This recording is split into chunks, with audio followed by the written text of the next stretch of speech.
The stagecoach rattled into Red Hollow on a Thursday afternoon when the sun sat mean and white in the sky. Eliza pressed her handkerchief to her mouth as dust poured through the window, coating everything. Her traveling dress, her leather bag, the hope she'd been nursing for 300 miles that this place might be different. It wasn't. She could tell before the wheels stopped turning. Could see it in the way folks on the wooden sidewalk stared without bothering to hide it.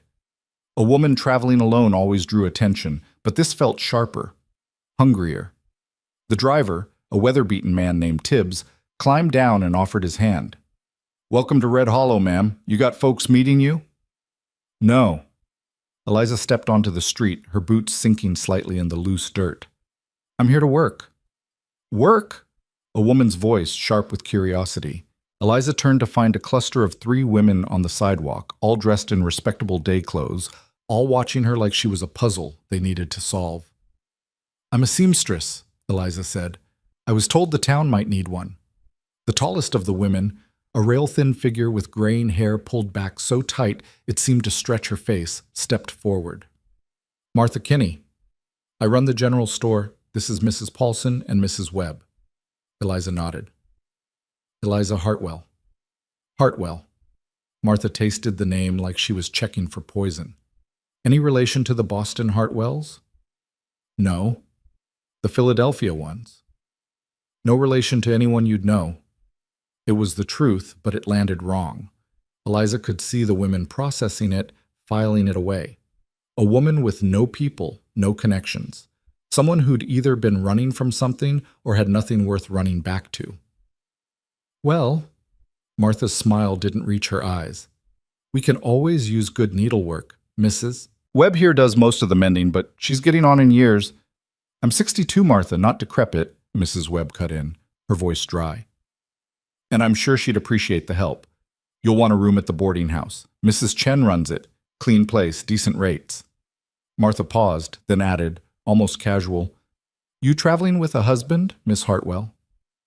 "Mrs. Hartwell," Eliza corrected. "And no, I'm widowed." The lie came easy. She'd been using it for 2 years now, ever since she'd left St. Louis with nothing but her sewing kit and the clothes on her back. Widow was easier than the truth. Widow got you sympathy instead of questions. "I'm sorry for your loss," Mrs. Paulson murmured, and she sounded like she meant it. Eliza nodded, letting the moment pass. Tibbs had already unloaded her trunk and was setting it on the sidewalk. She paid him, added a little extra for the dust she'd undoubtedly caused him to breathe for 2 days straight, and turned back to the women. "The boarding house. Which direction?" Martha pointed down the street. "3 buildings down, blue door. But Mrs. Hartwell, if you're planning to stay in Red Hollow, there's something you should know." Here it was. Every town had one. The warning, the local scandal, the story everyone needed to tell newcomers so they'd know where the lines were drawn. "There's a man here," Martha continued, lowering her voice like she was sharing gospel. "Colt Maddox. He used to work as foreman out at the Triple Creek Ranch. You need to stay away from him." Eliza waited, but Martha seemed to think that was explanation enough. "Why?" Eliza asked. The 3 women exchanged glances. Mrs. Webb spoke first. "He hurt someone. A woman." "How?" "Does it matter?" Martha's voice had gone cold. "The point is, he's not safe. Not fit for decent company. The rancher who employed him, Mr. Garrett, he kept him on out of loyalty, but everyone knows better. You see Colt Maddox, you cross the street. You don't engage. You certainly don't—" She stopped herself, but Eliza could fill in the rest. "I appreciate the warning," Eliza said, which wasn't the same as agreeing. She could feel their disapproval as she walked away, dragging her trunk behind her. The boarding house was easy to spot, the only building with a blue door on a street of weathered brown and gray. A small woman with silver-streaked black hair answered her knock. "Mrs. Chen?" "Yes, you need a room?" "If you have one." Mrs. Chen looked her over, quick and efficient. $2 a week, meals included, laundry costs extra, no men in the rooms, no noise after 9, no cooking on the premises." "That's fine." "You working?" "I'm a seamstress. I plan to open a shop if the town can support it." Something shifted in Mrs. Chen's expression. Not quite approval, but close. Second floor, end of the hall. You can move in now if you want. The room was small but clean. A bed, a washstand, a window that looked out over the main street. Eliza set her trunk at the foot of the bed and sat down, letting herself feel the exhaustion that had been building for days, then weeks, then longer. She'd left St. Louis because staying meant living with a lie that would eventually consume her. She'd been accused of theft by the family she'd worked for, and even though nothing was ever proven, the whisper was enough. Society didn't need proof. It needed a story, and she'd been convenient. So she'd learned something important. Reputation was just a story people agreed to tell, and stories could be wrong. That night, at dinner in the boarding house's communal dining room, she met the other residents, an older couple, the Harrisons, who'd come west for Mr. Harrison's lungs, a traveling salesman named Porter who sold farm equipment and talked too much about his sales figures, and a quiet man named Jin who worked at the livery and barely said 2 words the entire meal. Mrs. Chen served roast chicken and potatoes, and the food was good enough that Eliza felt something close to contentment.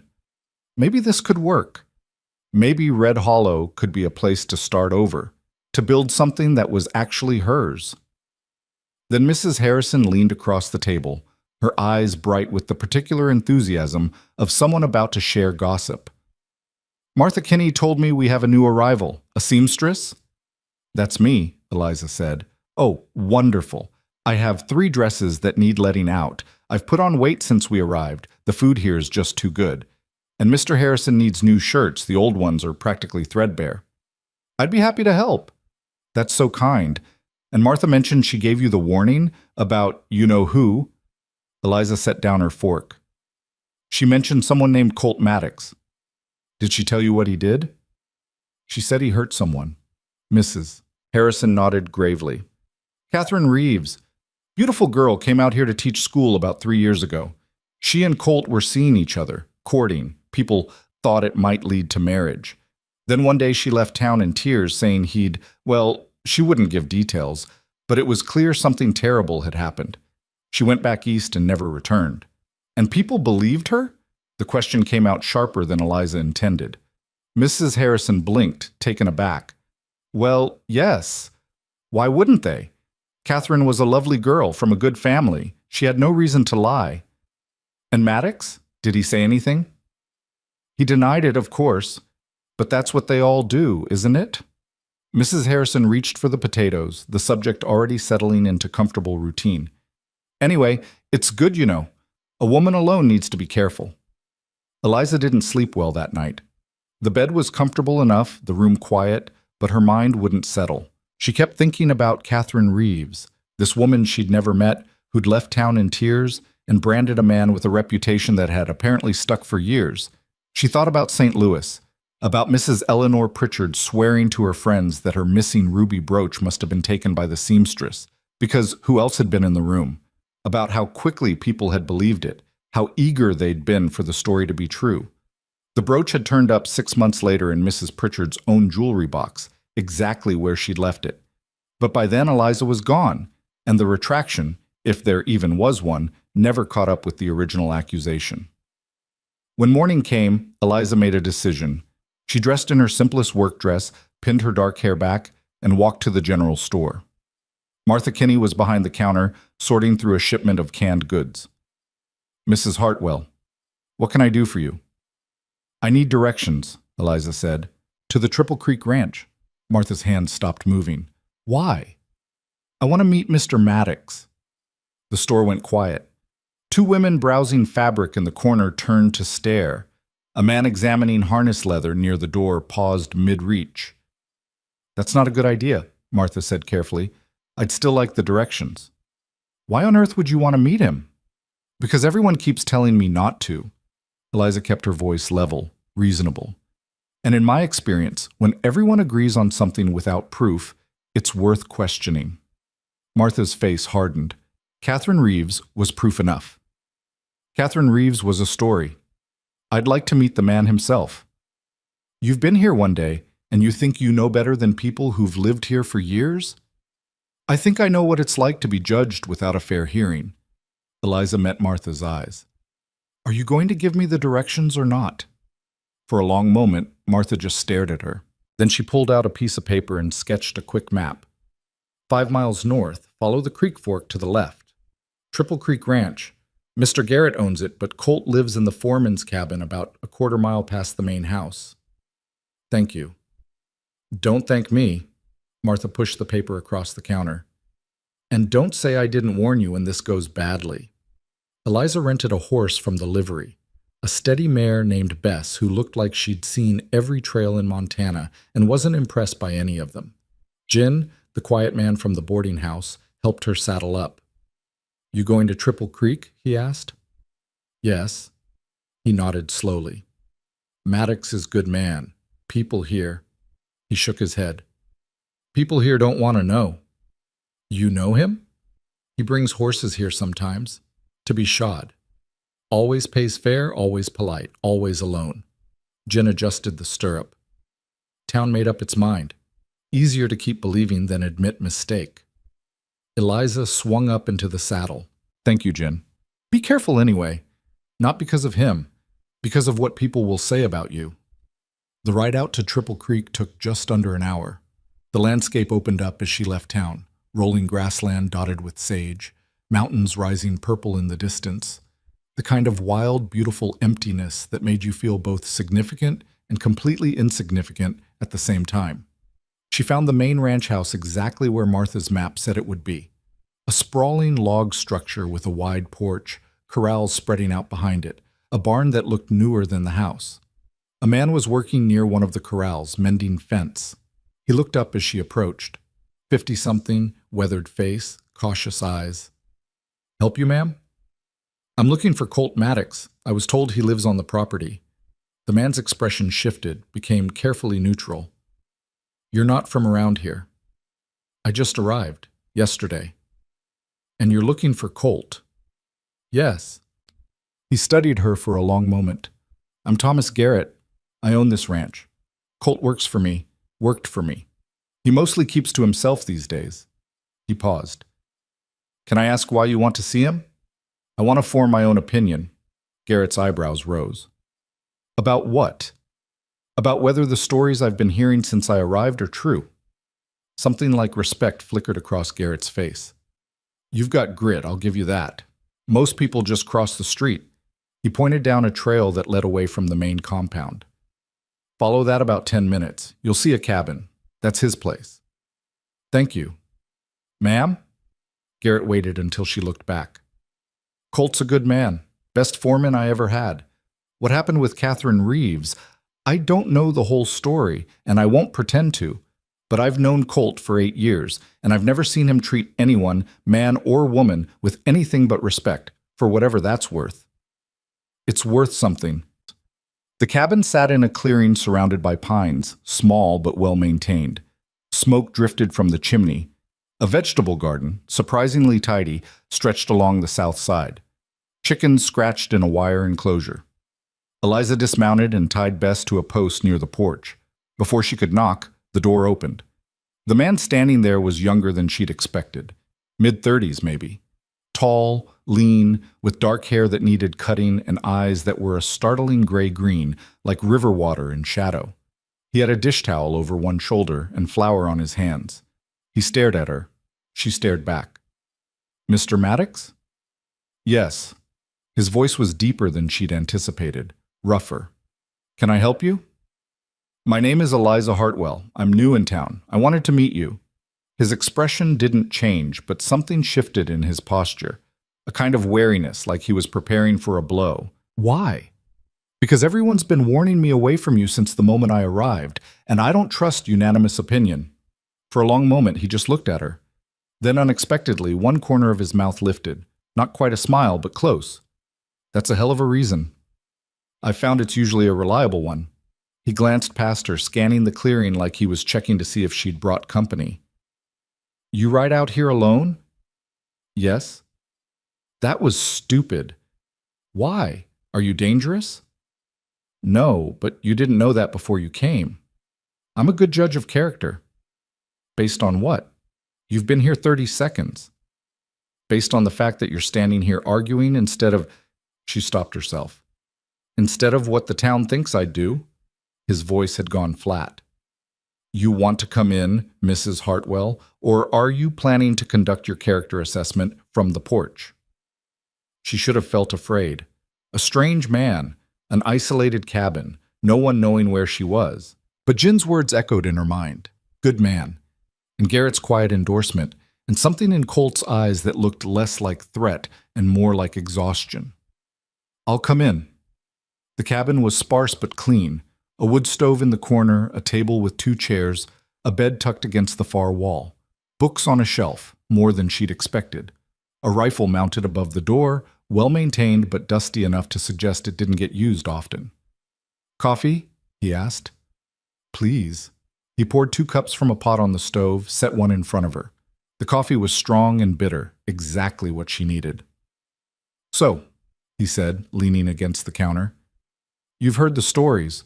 What exactly did they tell you? That you hurt someone. A woman named Catherine Reeves. He nodded slowly, like he'd been expecting it. And what did they say I did? They wouldn't give details, just that it was terrible. That she left town because of you. She did leave town because of me, Colt said. That part's true. Eliza waited. He set down his coffee cup, ran a hand through his hair. Catherine and I were seeing each other. Courting, I guess, though we never made it formal. She was smart, funny, pretty. Everything the town loved about her was real. And for a while I thought maybe it could work. Maybe I could have something normal. What changed? She wanted more than I could give. Not material things. She wasn't like that. But she wanted certainty. She wanted me to be sure. About marriage, about the future, about building a life together. And I wasn't. He met Eliza's eyes. I tried to be honest about it. Told her I needed time, that I wasn't ready to make promises I couldn't keep. But she kept pushing, and I kept pulling back, and eventually it got ugly. How ugly? We had a fight, a bad one. She wanted an answer, yes or no. Right then, are you going to marry me or not? And I said no. Not because I didn't care about her, but because I knew I couldn't give her what she needed. She deserved someone who was sure. He stopped, jaw tight. She took it badly, he continued. Started crying, saying I'd led her on, wasted her time. Maybe I had, I don't know. But then she said something that made me realize we were never going to work. She said I was broken. That something was wrong with me because I couldn't love her the way she deserved. That's cruel. Maybe. Or maybe it was true.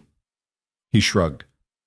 Either way, she left town the next day, and apparently, on her way out, she told people a different version of the story, one where I was the villain. Did you try to defend yourself? To who? The whole town loved her. I was just the ranch hand, and honestly, he looked away. Part of me thought maybe she was right. Maybe I am broken.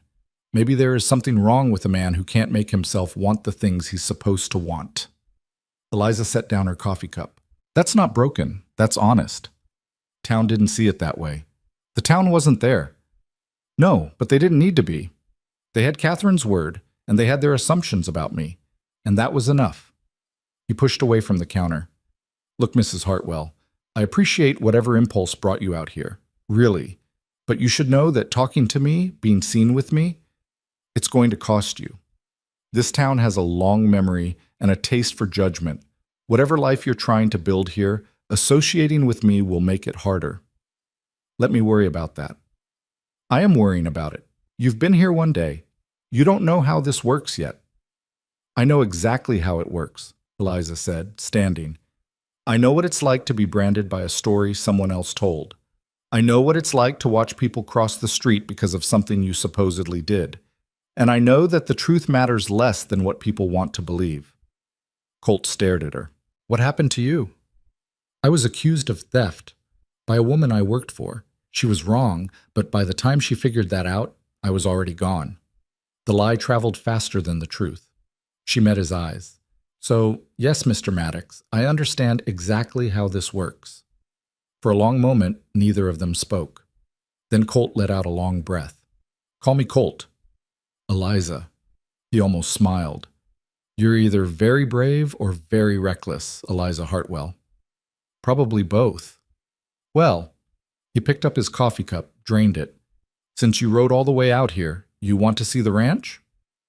They walked the property for over an hour.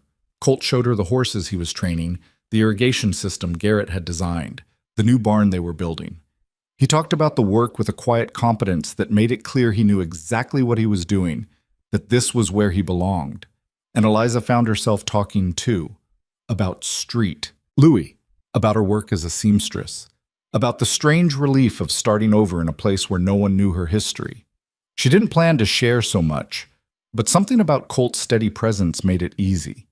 He listened without judgment, asked questions that suggested he was actually paying attention. By the time the sun started dropping toward the mountains, Eliza realized she'd been there for hours. I should get back, she said, before people start wondering. They're already wondering, Colt said. You showed up at the general store asking for directions to see me. By now the whole town knows. Let them talk. You say that now. I mean it. She untied Bess, swung up into the saddle. Thank you for your time, Colt. Thank you for yours. He looked up at her, something unreadable in his expression. You didn't have to do this. I know. But you did it anyway. Yes. He nodded slowly. Be careful riding back. The return trip felt shorter, the landscape familiar now. As Eliza approached Red Hollow, she could see people on the sidewalks going about their evening business. Several of them stopped to watch her ride past. She returned Bess to the livery, where Jin took the reins without comment. But as she turned to leave, he said quietly, People are talking. I expected they would. Not just talking, deciding. Let them decide. At the boarding house, Mrs. Chen met her at the door. You have visitors, in the parlor. Martha Kinney sat in one of the stiff-backed chairs, flanked by Mrs. Paulson and Mrs. Webb. They stood when Eliza entered. Mrs. Hartwell, Martha said, we need to talk. Eliza closed the door behind her. About what? About your trip today, to see Colt Maddox. What about it? It was inappropriate and dangerous. We warned you.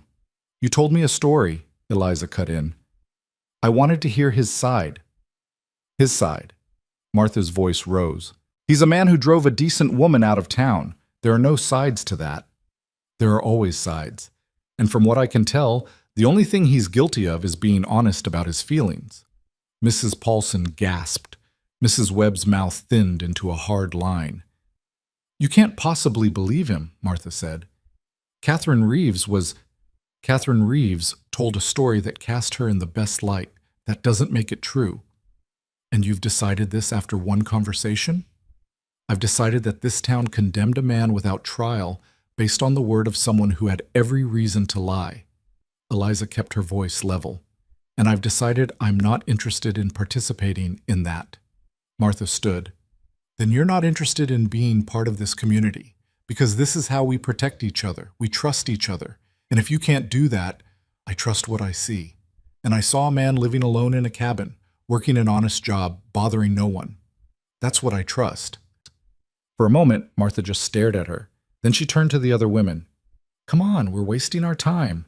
They left in a rustle of skirts and righteous indignation. Mrs. Chen appeared in the doorway a moment later. That was brave, she said quietly. Or stupid. Maybe both. Mrs. Chen tilted her head. You really think he's innocent? I think he deserves better than to be convicted by gossip. And what if you're wrong? Eliza considered that. Then I'll deal with it. But I don't think I am. That night, lying in bed, listening to the sounds of the town settling into sleep, Eliza thought about the choice she'd made.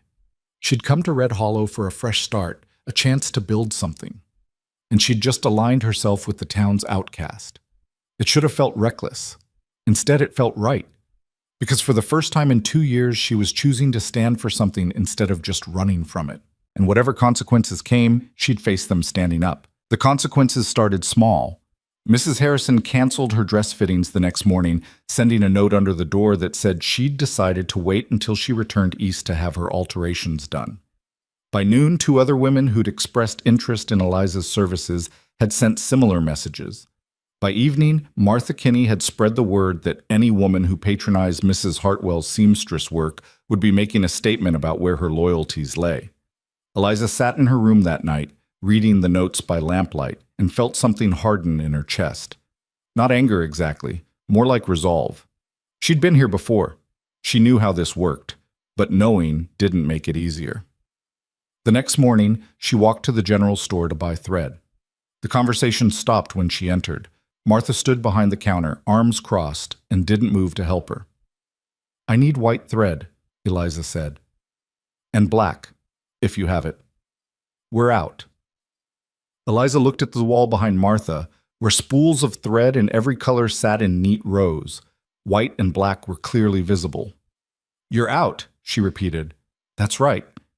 For a long moment they stared at each other. Then Eliza turned and walked out, the door banging shut behind her. She found thread at a smaller shop 2 blocks over, run by an older man named Chen, Mrs. Chen's husband, she guessed from the resemblance. He sold her what she needed without comment, though his eyes were sad. "My wife says you're brave," he said as he wrapped the thread. "I think you're brave too, but brave doesn't always win." "What does win?" He smiled faintly. "Outlasting. You outlast them. Maybe things change. Maybe they don't. But at least you're still standing." Eliza carried those words with her as the days passed, and the isolation grew more pronounced.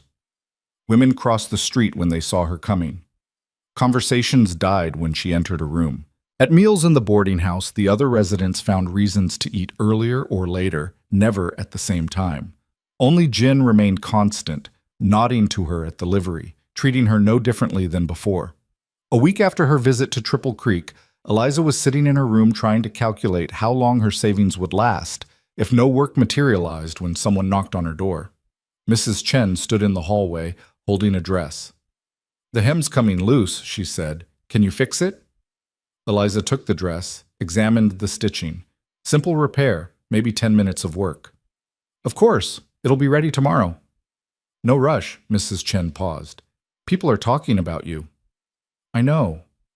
They're saying you're foolish, that you threw away your chance at a good life here for a man you barely know. They're entitled to their opinion. Are they right?"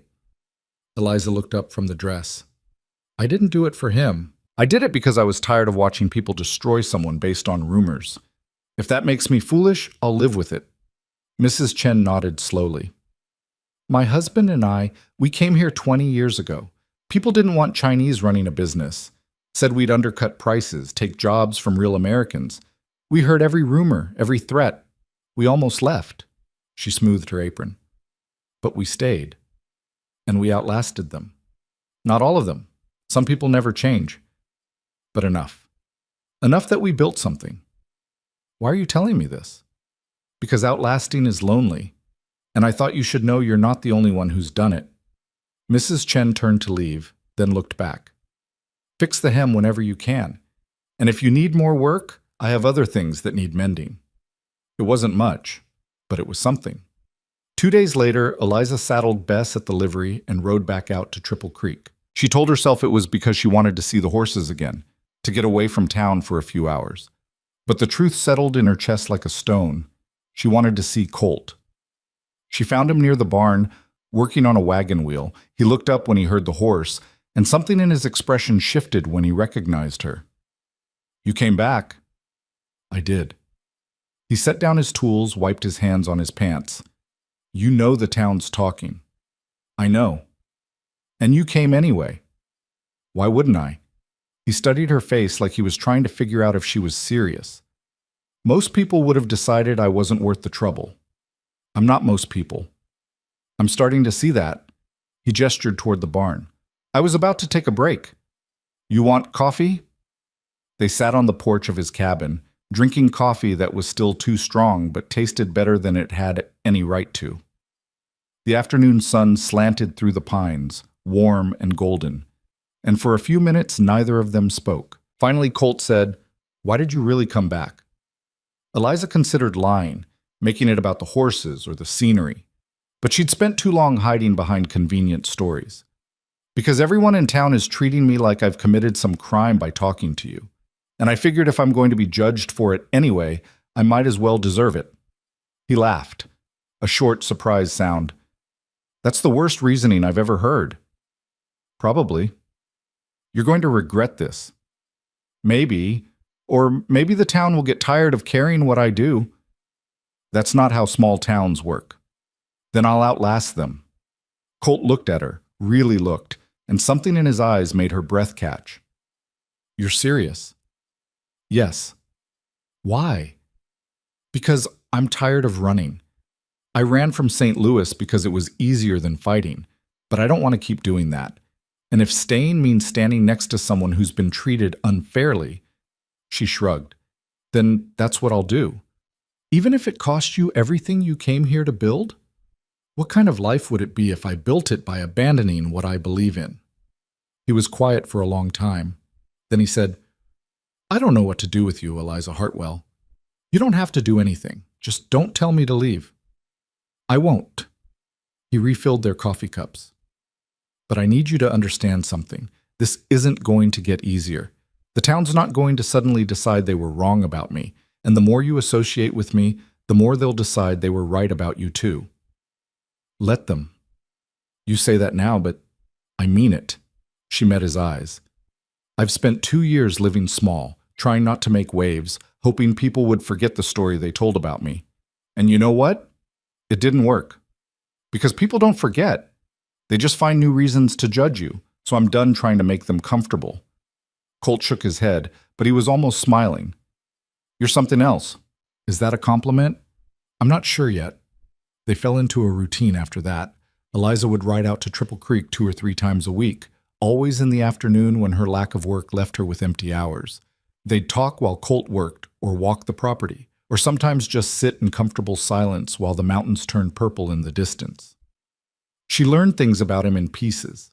That he'd grown up in Colorado, that his parents had died when he was 16, that he'd been working ranches ever since, that he was better with horses than people, better with silence than conversation, that he read poetry sometimes, late at night when he couldn't sleep, though he'd never admit it to anyone in town.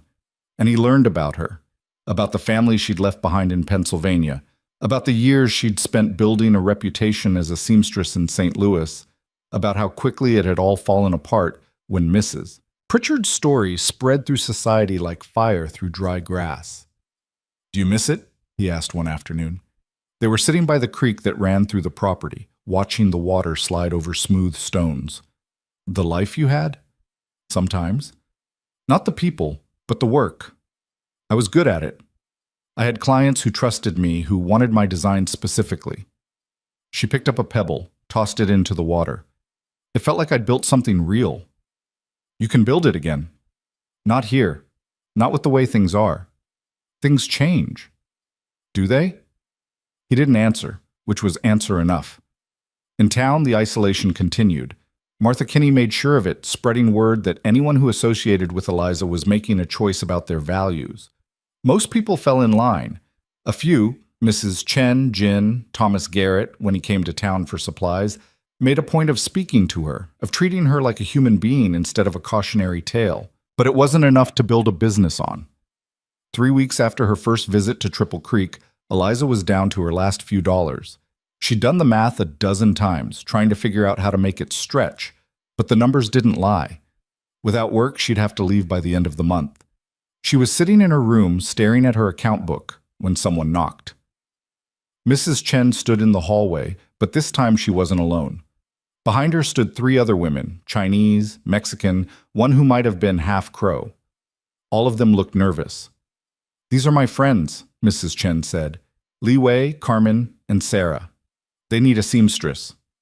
Eliza looked at the women, then at Mrs. Chen. Will this cause problems for you? We already have problems, Carmen said. Her English was accented but clear. The white women in town, they don't want us in their shops anyway. You think Martha Kinney cares about our business? She'll care if she finds out you're working with me. Let her care, Li Wei said. She was younger than the others, maybe 25, with quick eyes and calloused hands. You did work for Mrs. Chen. Good work. We need good work too.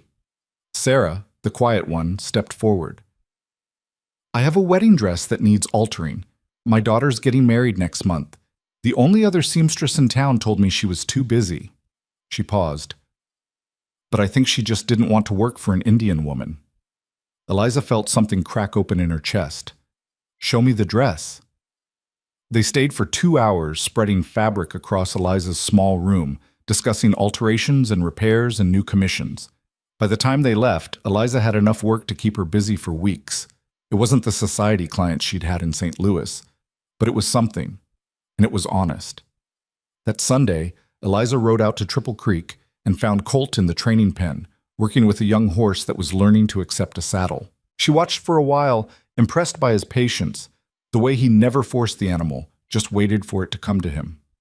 When he finally led the horse back to the barn, he saw her and smiled, a real smile, not the careful half versions he showed everyone else. You're early today. I have news. Good news? Maybe. I got work, real work, enough to keep me going. He stopped, studied her face. That's great. Who hired you? Mrs. Chen and some of her friends, women the town mostly ignores. She leaned against the fence. It's not what I hoped for when I came here, but it's something. It's more than something. It's a start. A start to what? To building what you want instead of what they'll let you have. He secured the horse in its stall, then walked over to her. You're doing it, Eliza. You're outlasting them. I haven't outlasted anything yet. I've just found a way to survive. That's how it starts. They walked back to his cabin, and Colt made coffee while Eliza told him about the commissions, about Sarah's daughter's wedding, about Li Wei's plans to open a laundry service and her need for work clothes that could withstand constant washing. You sound happy, Colt said. I am. It's not what I expected, but... She paused, trying to find the right words. It feels more real than anything I did in St. Louis. Those women need me because of what I can do, not because of my connections or my reputation, just my skills. That's all that should matter. Should, but it usually doesn't. He handed her a cup of coffee, and their fingers brushed. Neither of them moved for a moment, the touch lingering longer than it needed to. Then Colt stepped back, cleared his throat. I'm glad you're staying. Me too. But something had shifted between them, subtle as a change in wind direction. Eliza felt it in the way Colt watched her when he thought she wasn't looking, and the way conversations sometimes died into silence that felt full instead of empty. She felt it in herself too, the way her pulse jumped when she saw him, the way she found excuses to ride out to Triple Creek, even when she had work to do. She told herself it was just friendship, just two people who understood what it meant to be judged unfairly. But late at night, lying in bed, she knew it was more than that. The problem was figuring out if it was more for him too.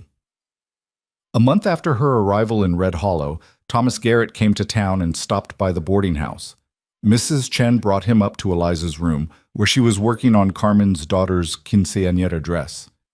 Mr. Garrett, Eliza said, standing, is something wrong? No, I wanted to talk to you about Colt. Her stomach tightened. What about him? Garrett took off his hat, turned it in his hands. He's different since you started visiting. Lighter, somehow. Like he remembers how to smile. He paused. I wanted to thank you for that. I haven't done anything special. You treated him like a human being. In this town, that's special. Garrett met her eyes. But I also wanted to warn you. People are watching, and they're starting to make assumptions about you and Colt.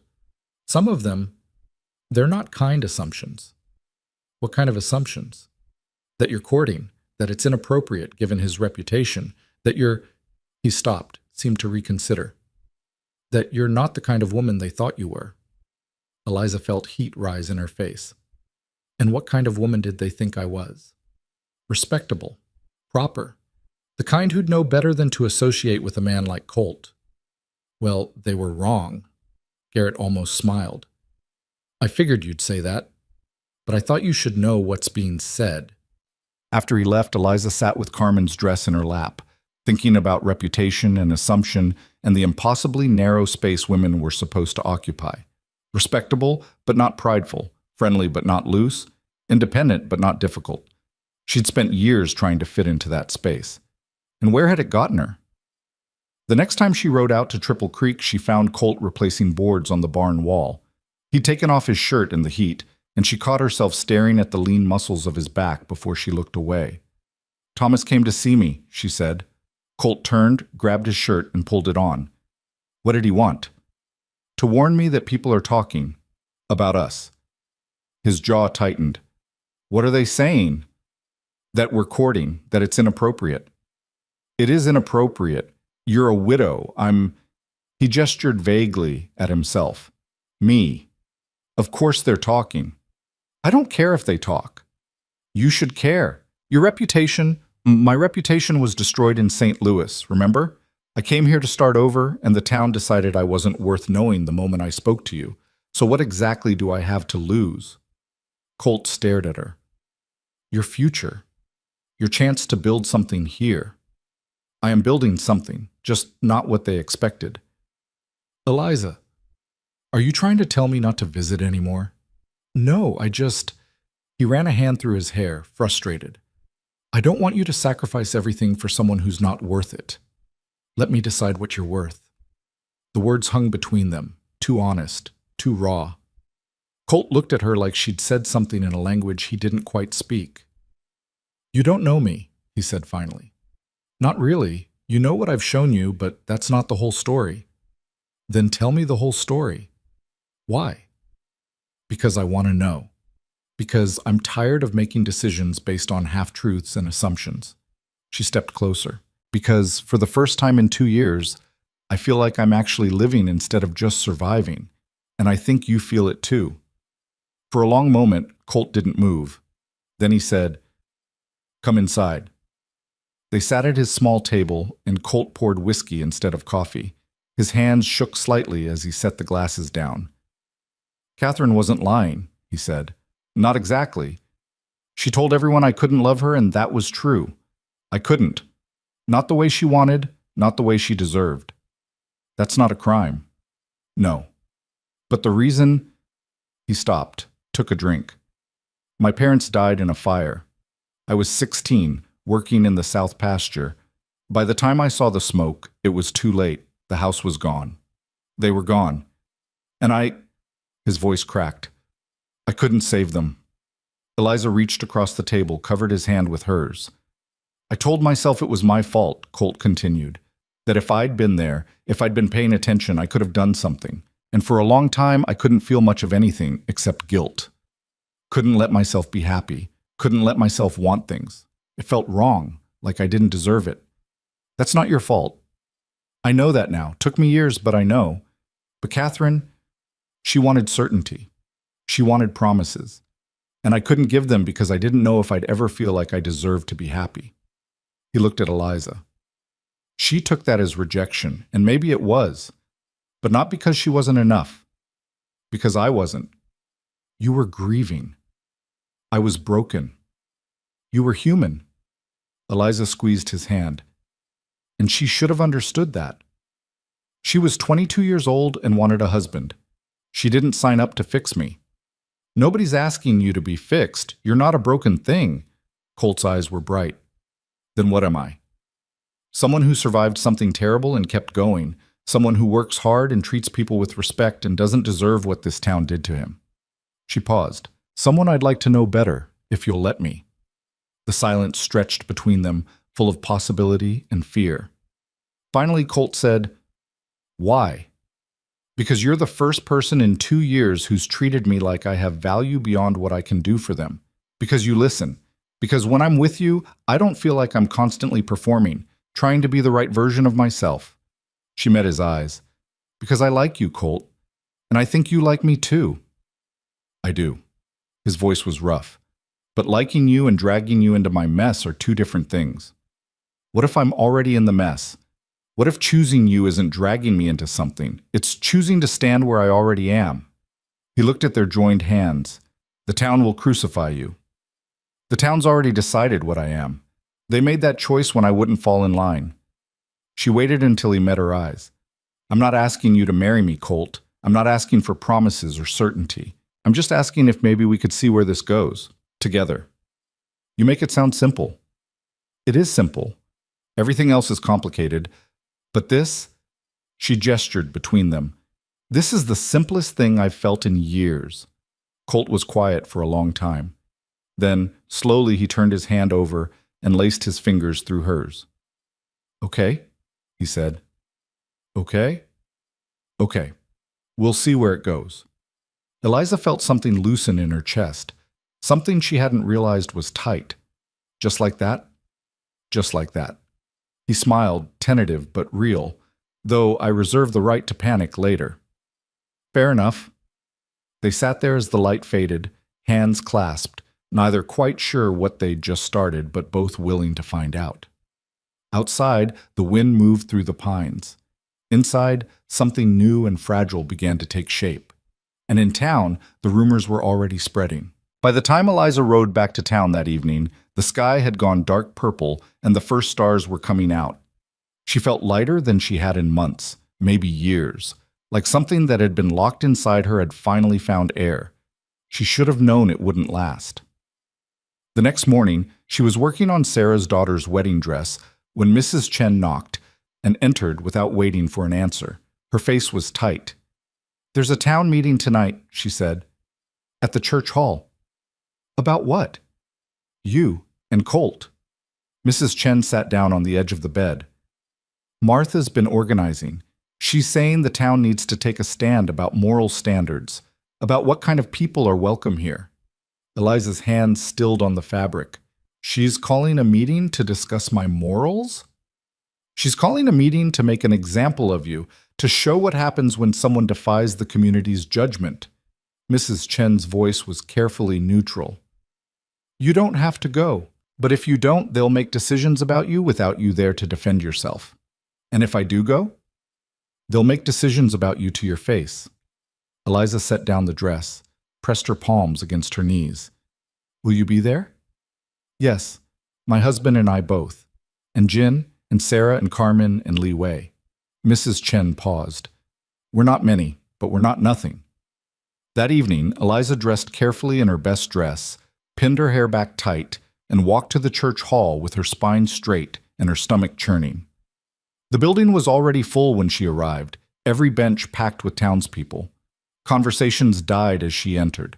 Martha Kinney stood at the front of the room beside Reverend Walsh, a thin man with wire-rimmed spectacles and the kind of face that looked like it had never smiled without effort.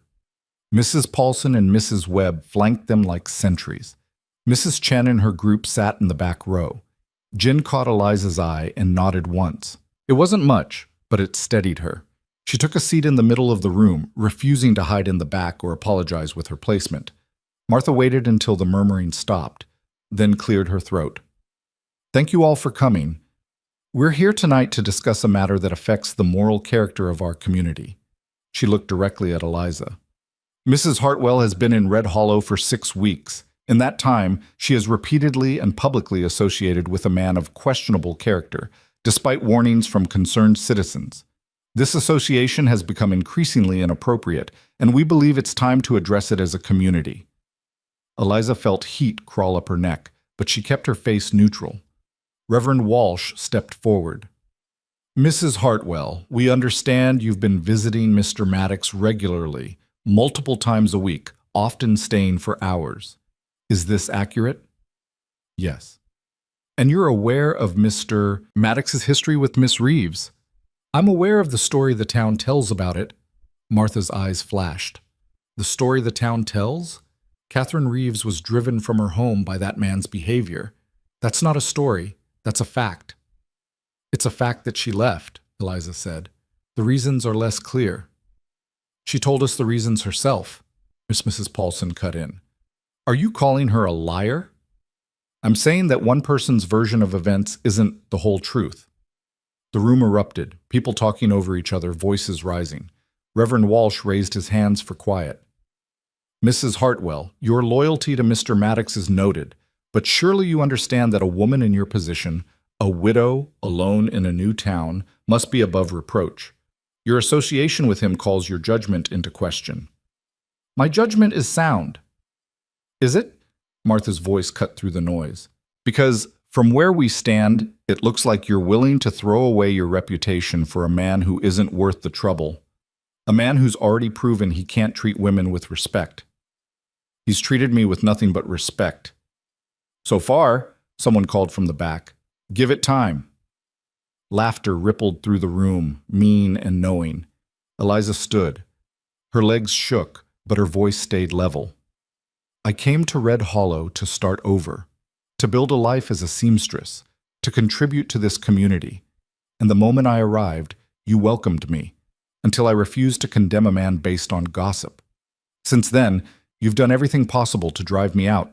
You've turned away my business, spread rumors about my character, and now you're holding a public meeting to shame me into compliance. We're trying to help you, Mrs. Webb said. Can't you see that? Help me do what? Become someone who judges without evidence, someone who destroys a person's life because it's easier than questioning what everyone else believes. Eliza looked around the room. I've been on the other side of this. I know what it's like to be convicted by rumor, and I won't do it to someone else, no matter how much you want me to. Reverend Walsh's expression hardened. Mrs. Hartwell, this community has standards. If you choose to violate those standards, there will be consequences. What consequences? You've already cut me off from work, from society. What else is there?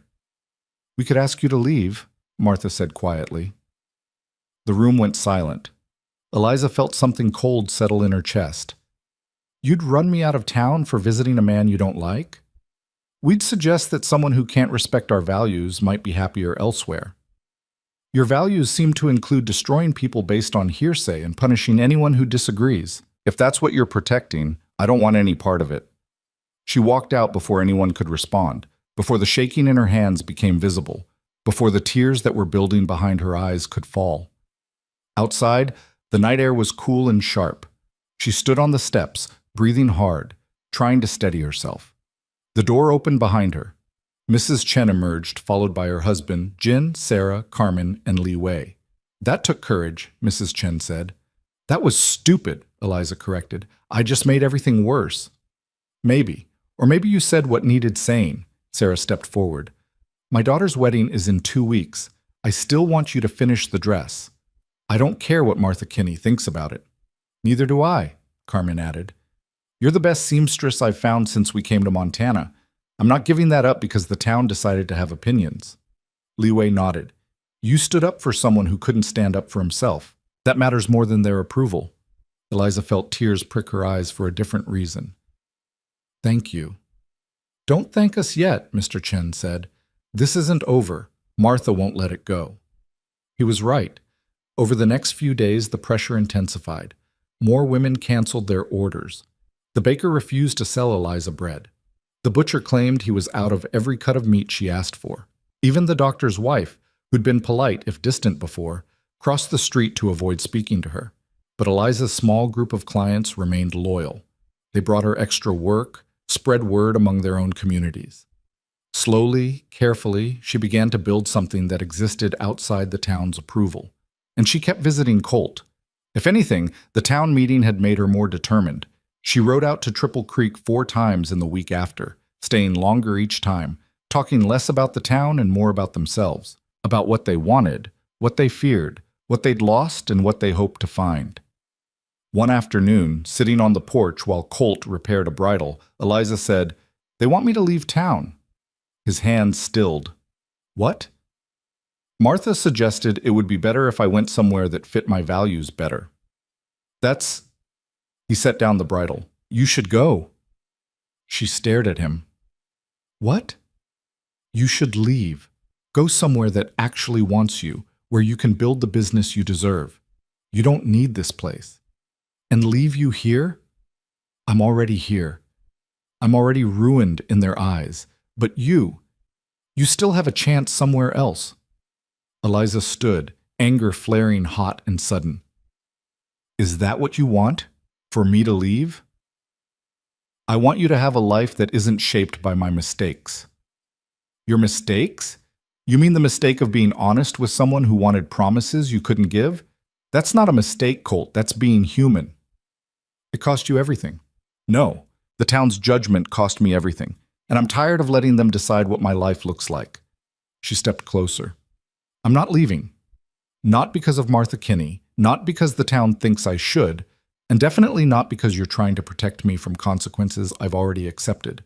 He looked at her, something raw in his expression. Why are you doing this? Because someone has to. Because I care about you. Because... She stopped, the words catching in her throat. Because what?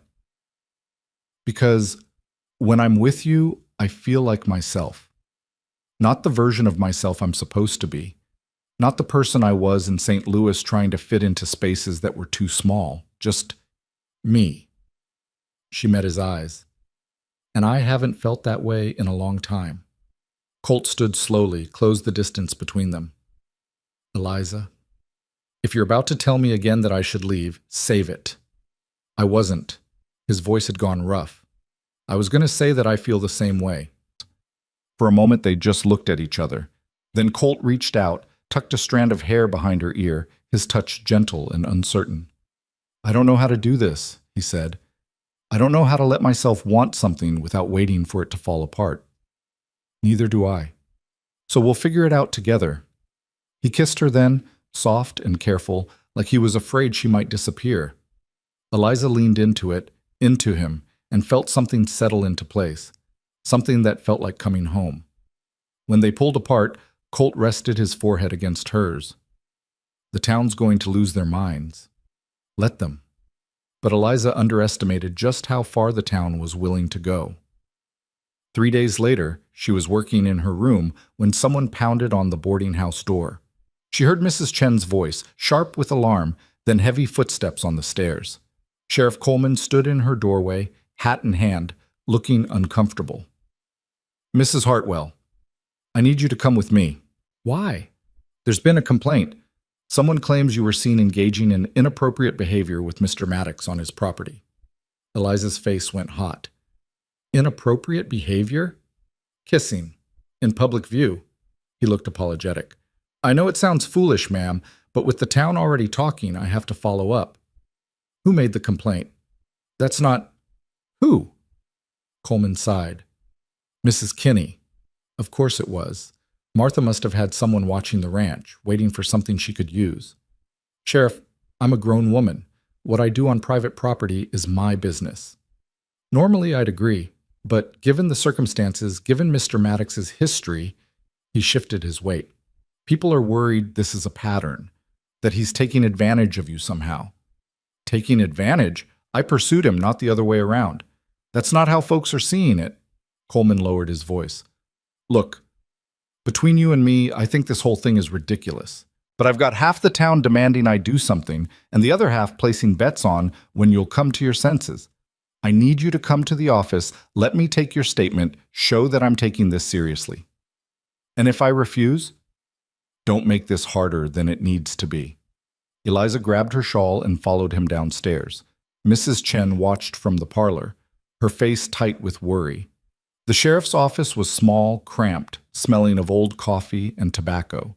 Coleman offered her a chair, then sat behind his desk and pulled out a paper. For the record, I need you to state your relationship with Colt Maddox. We're courting. Coleman's eyebrows rose. Courting? Yes. We're seeing each other with the intention of seeing where it leads. And you're aware of his past? I'm aware of what the town says about his past. I've also talked to him directly and formed my own opinion, which is that he's a decent man who was honest with someone who couldn't accept it, and the town turned that into something ugly because it was easier than admitting they might be wrong. Coleman wrote something down, his expression unreadable. Mrs. Hartwell, I have to ask, has Mr. Maddox ever made you feel uncomfortable? Ever pressured you or... No, never. He's been nothing but respectful. Then why all the concern from the town? Because the town decided who he was 3 years ago, and they don't want to reconsider. And because I'm a woman who's supposed to know better than to think for herself. Coleman set down his pen. Off the record? I think you're probably right about Colt. I've known him for years, and the story never sat right with me. But I can't ignore what people are saying. What are they saying? That you're being manipulated. That Colt's using you to rehabilitate his reputation. That any day now you'll turn up crying like Catherine did, and the town will have to deal with another scandal. And what do you think? I think you're smart enough to make your own choices, but I also think you should be prepared for this to get worse before it gets better. Martha's not going to let this go. She's convinced you're headed for disaster, and she's making it her mission to save you from yourself. I don't want to be saved. I know, but that won't stop her from trying. When Eliza left the sheriff's office, she found a crowd gathered outside. Martha stood at the center, flanked by her usual supporters. Several men Eliza didn't recognize stood with them, arms crossed, faces hard. "Mrs. Hartwell," Martha called, "we'd like a word." "I have nothing to say to you." "Then listen." Martha stepped forward. "This town has been patient with you. We've tried to warn you, tried to guide you toward better choices, but you've rejected every attempt to help. So we're making this clear. If you continue your association with Colt Maddox, you'll no longer be welcome in Red Hollow. You can't force me to leave. We can make staying unbearable." Martha's voice was cold. "No one will work with you. No one will sell to you. You'll be completely cut off. Is that really the life you want?" "If the alternative is living according to your rules, yes." One of the men spoke up. "You're being foolish, ma'am. Maddox isn't worth this. That's not for you to decide. Someone needs to decide, since you clearly can't think straight." The man stepped closer. "Maybe spending time with him has clouded your judgment. Maybe you need protection from your own poor choices." Eliza felt ice run down her spine. "Are you threatening me?" "We're offering guidance." "It sounds like a threat." Sheriff Coleman emerged from his office. "That's enough. Everyone go home. Mrs. Hartwell's given her statement, and there's nothing more to discuss." "There's plenty to discuss," Martha said, "like whether this town is going to stand by while—" "Go home, Martha." Coleman's voice held an edge Eliza hadn't heard before. "All of you. This is over." The crowd dispersed slowly, reluctantly. Martha threw Eliza one last look, half pity, half disgust, before turning away. Coleman waited until they were gone, then said quietly, "You should tell Colt what's happening. He has a right to know." Eliza rode out to Triple Creek immediately, finding Colt in the barn grooming one of the horses. He took one look at her face and set down the brush. "What happened?" She told him everything: the sheriff's visit, Martha's confrontation, the thinly veiled threats. With each word, Colt's expression grew darker. "They can't do this," he said when she finished. "They're doing it." "Then we'll—" He stopped, ran a hand through his hair. "We'll figure something out. Maybe if I talk to them, if I explain—" "Colt, they don't want explanations. They want me to fall in line or leave. Those are the only options they're offering. So what do we do?" Eliza took a breath. "We make a choice. Either we back down and let them win, or we stand together and deal with whatever comes. Standing together means you lose everything. I've already lost most of it. The only thing left is my self-respect, and I'm not giving that up." She stepped closer. "But I need to know you're with me. Because if we do this, if we really do this, it's going to get ugly. And I need to know you won't bail when it does." Colt looked at her for a long moment. Then he said, "I'm with you. Whatever happens, I'm with you." "You're sure?" "I've spent 3 years letting other people's judgment define my life. I'm done with that." He took her hands. "If you're willing to stand with me, I'm willing to stand with you, no matter what it costs." Eliza felt tears prick her eyes. "Okay. Okay. We do this together." He pulled her close, and they stood there in the barn with the smell of hay and horses around them, holding on to each other like anchors in a storm. That night, back in her room, Eliza made a decision. If the town wanted a scandal, she'd give them one. If they wanted to treat her association with Colt as something shameful, she'd make it impossible to ignore. The next morning, she walked into the general store with her head high. Martha looked up from the counter, her expression hardening. "I told you we're out of—" "I'm not here to buy anything," Eliza said. "I'm here to make an announcement. Colt Maddox and I are courting, officially. And if anyone has a problem with that, they can take it up with me directly instead of whispering behind my back." The store went silent. Every person stopped what they were doing to stare. Martha's face flushed. "You're making a mistake." "That's my choice to make. And when he breaks your heart like he broke Catherine's, then I'll deal with it. But I won't let fear of what might happen stop me from living the life I choose." She turned and walked out, her heart pounding but her steps steady. Word spread through Red Hollow like fire. By noon, everyone knew. By evening, people were choosing sides. Most fell in line with Martha's view that Eliza was being foolish, that she'd regret this, that Colt would eventually show his true colors. But a few, Mrs. Chen, Jin, Sarah, and Carmen, and Lee Wei, Thomas Garrett, even Sheriff Coleman in his quiet way, made it clear they stood with Eliza and Colt. It wasn't many, but it was something. 2 days later, Colt rode into town for the first time in months. People stared as he hitched his horse outside the boarding house and climbed the steps to knock on the door. Mrs. Chen answered, smiled, and called up the stairs for Eliza. When Eliza came down, Colt was standing in the parlor, looking uncomfortable but determined. "I thought we could take a walk," he said. "If you're willing." "I'm willing." They walked down the main street of Red Hollow together, not touching but close enough that their arms almost brushed. Conversations stopped. People stared. A few women actually turned their backs. "This is harder than I thought it would be," Colt said quietly. "Want to turn back?" "No, you?" "No." They kept walking, past the general store where Martha watched from the window, past the church where Reverend Walsh stood on the steps with disapproval written across his face, past the saloon where men gathered to drink and judge and place their bets on how long this would last. And with each step, Eliza felt something shift. Not in the town. The town remained exactly as hostile as before, but in herself, in the knowledge that she was finally, completely choosing her own path.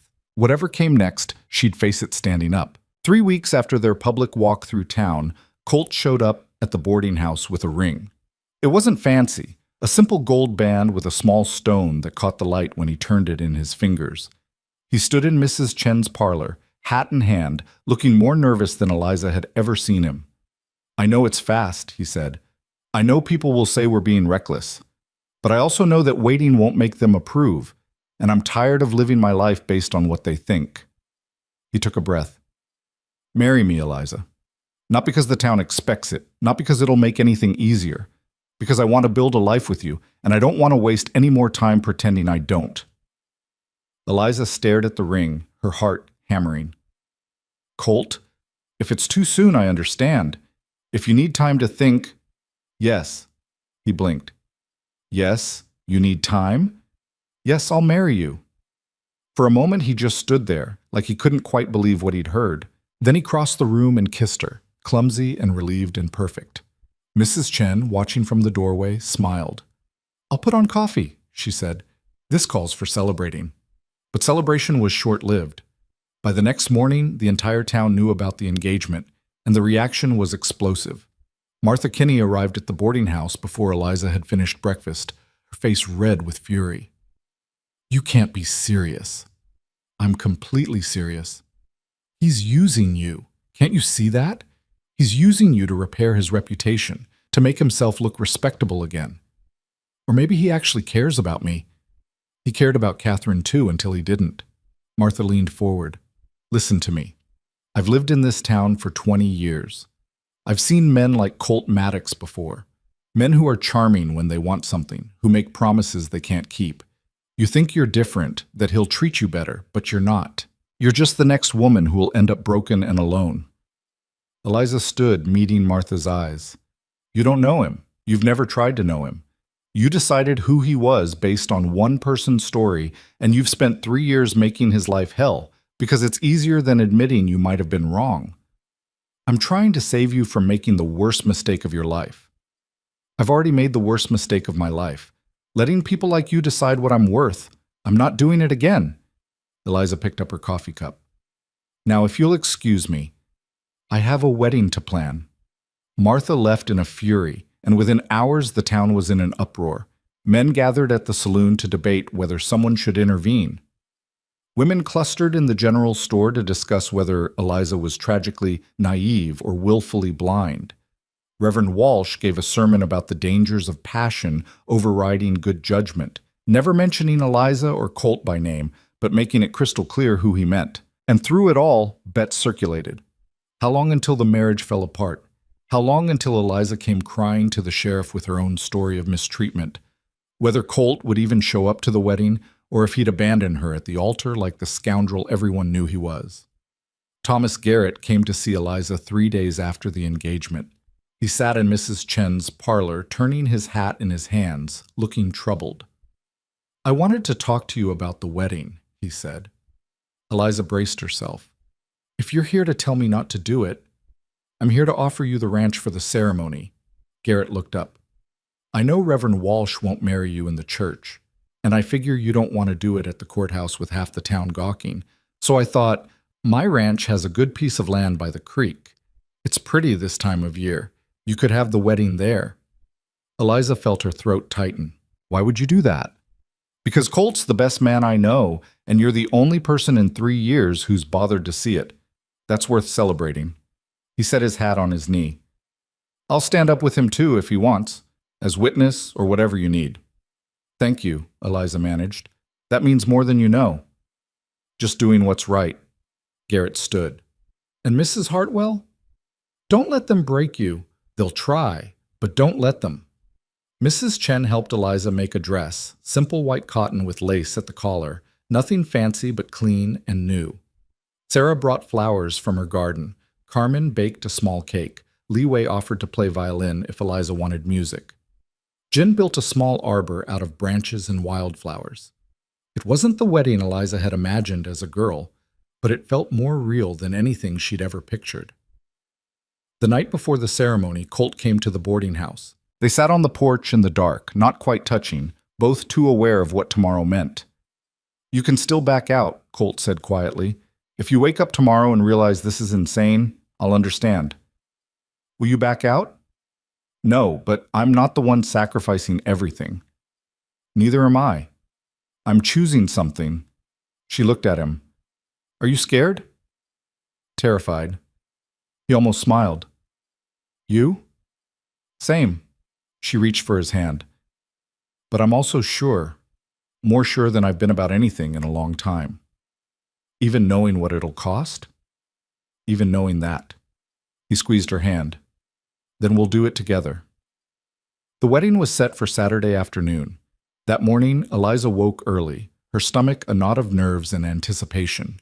Mrs. Chen helped her dress, pinning her hair and adjusting the lace until everything sat right. "You look beautiful," Mrs. Chen said. "I look nervous." "That too," Mrs. Chen smiled, "but also brave. What you're doing, it takes courage." "Or stupidity. Sometimes they're the same thing." The small group that was coming, Mrs. Chen and her husband, Jin, Sarah and her daughter, Carmen and Li Wei, Sheriff Coleman, who'd surprised everyone by saying he'd attend, met at the boarding house. They rode out to Triple Creek together, a small caravan that felt both significant and fragile. Thomas Garrett's ranch looked beautiful in the afternoon light.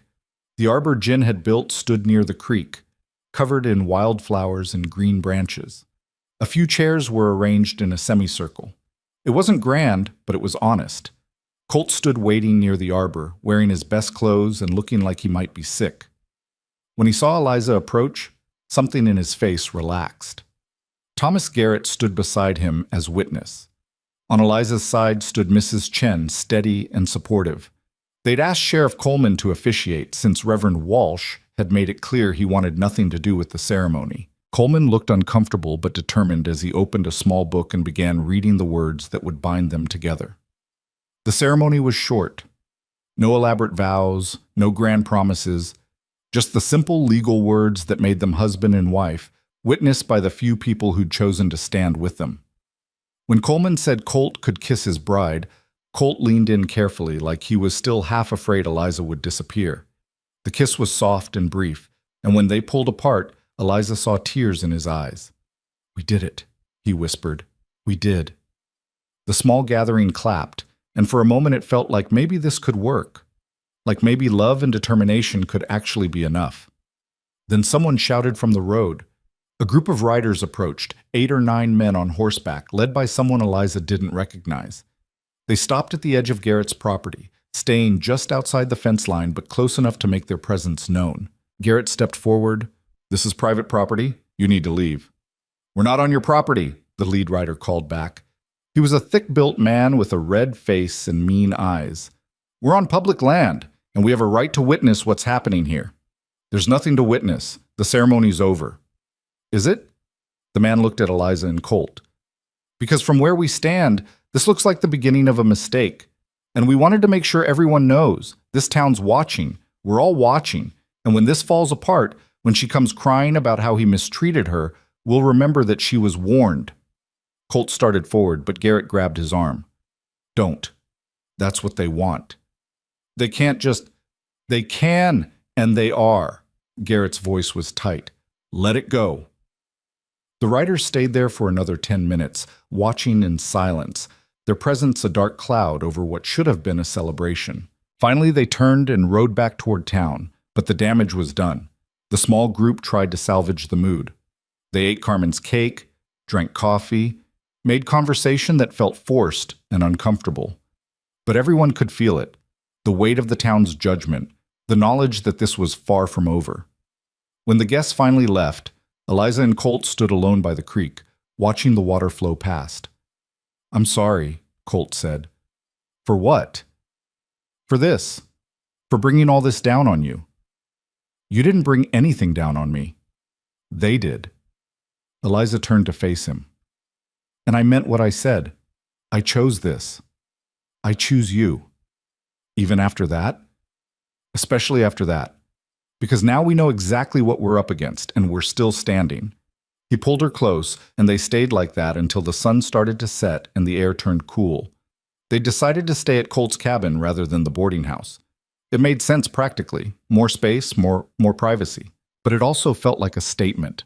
They weren't hiding. They weren't apologizing. That first night as husband and wife was quiet, almost shy. They moved around each other carefully, both aware that something fundamental had shifted, even if they couldn't quite name it yet. I don't know how to do this, Colt admitted as they sat at his small table, eating the stew he'd made that morning. Be married. Be responsible for someone else's happiness. I don't either, so we'll figure it out as we go. What if I'm terrible at it? Then you'll be terrible at it, and I'll tell you, and we'll work on it. She reached across the table. We don't have to be perfect, Colt. We just have to be honest. He laced his fingers through hers. I can do honest. Good. Because I'm terrified right now, and I need you to know that. Of what? That this won't work. That the town will grind us down until there's nothing left. That we'll wake up in a year and realize we made a huge mistake. She met his eyes. But I'm also sure that I'd rather face all of that with you than play it safe alone. Does that make sense? Perfect sense. He squeezed her hand. Because I'm terrified of the exact same things. They went to bed that night holding each other, and if it wasn't the grand romantic beginning that stories promised, it was real. And real felt like enough. The next week was harder than either of them anticipated. Eliza had expected hostility from the town, but she hadn't expected the sheer relentlessness of it. Every time she went into Red Hollow for supplies, people stared. Women whispered behind their hands. Men made comments just loud enough for her to hear about women who didn't know their place, about the disasters waiting to happen, when people ignored good advice. The betting continued. Someone even posted odds in the saloon. 6 months until Colt's true nature showed itself. 8 months until Eliza left him. 3 months until she came to the sheriff with bruises and regrets. Colt heard about it from one of the ranch hands who still talked to him. He came home that evening looking shaken. They're betting on when I'll hurt you, he said. Eliza looked up from her sewing. I know. You know? Mrs. Chen told me. Apparently the odds are getting more specific every day. And you're not upset? I'm furious, but getting upset won't change anything. They've already decided who we are. She set down her work. What matters is that we know who we are, and we don't let them make us into the story they want to tell. But knowing that intellectually and living it emotionally were different things. Some days Eliza felt strong, defiant, ready to prove the whole town wrong. Other days the isolation wore on her until she wanted to scream. She missed having friends she could talk to without feeling like she was imposing. She missed walking into a store without being treated like a criminal. She missed the simple freedom of being anonymous, of not carrying the weight of everyone's judgment everywhere she went. Colt struggled too. He'd spent 3 years living with the town's condemnation, but adding Eliza to that equation changed everything. Every hostile look, every cruel comment, every reminder that she'd sacrificed her reputation for him, it ate at him in ways he couldn't quite articulate. They fought about it one evening, 3 weeks after the wedding. Colt had come home frustrated after a trip to town where the feed store owner had refused to sell to him, claiming he didn't extend credit to unreliable customers. He'd had to ride an extra 15 miles to the next town to get what he needed. "This is unsustainable," he said, pacing the small cabin. "We can't live like this." "What choice do we have? You could—" He stopped himself. "I could what? Leave? Is that what you're suggesting?" "I'm suggesting that maybe you'd be happier somewhere else. Somewhere that doesn't know our history. We've been married 3 weeks and you're already trying to get rid of me? I'm trying to give you an out before you're completely trapped." Eliza stood, anger flaring hot. "I'm not trapped. I made a choice, and you don't get to decide I made the wrong one just because it's hard. It's not just hard, Eliza. It's impossible. They're never going to accept us. I don't need them to accept us. I need you to stop acting like I'm some fragile thing that can't handle difficulty. You shouldn't have to handle it. None of this should be your problem." "But it is, and pushing me away won't change that." She crossed the room, grabbed his shoulders.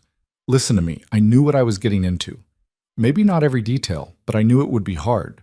And I chose it anyway because I'd rather have a hard life with you than an easy one without you. So stop trying to protect me from my own decisions." Colt's shoulders sagged. "I just don't want you to end up hating me." "Then don't give me a reason to. Don't shut me out. Don't make decisions about our life without talking to me first." She softened her grip. "We're supposed to be in this together, remember?" "Together," he echoed. Then quieter. "I'm sorry." "I know, so am I." She pulled him close. "But we have to stop doing this. Stop second-guessing. Stop waiting for everything to fall apart. If we're going to make this work, we have to actually believe it can work." "Okay." He wrapped his arms around her. "Okay." They stood like that for a long time, holding on to each other in the dim cabin while the wind rattled the windows and the future stretched out uncertain and daunting ahead of them. The breakthrough came from an unexpected source. 4 weeks after the wedding, a woman arrived in Red Hollow on the afternoon stage. She was well-dressed, clearly from back east, and she checked into the hotel with 3 large trunks and an air of purpose. By evening, everyone knew her name, Catherine Reeves. She'd come back to Red Hollow. Eliza heard about it from Mrs. Chen, who'd heard it from her husband, who'd heard it from Jin at the livery.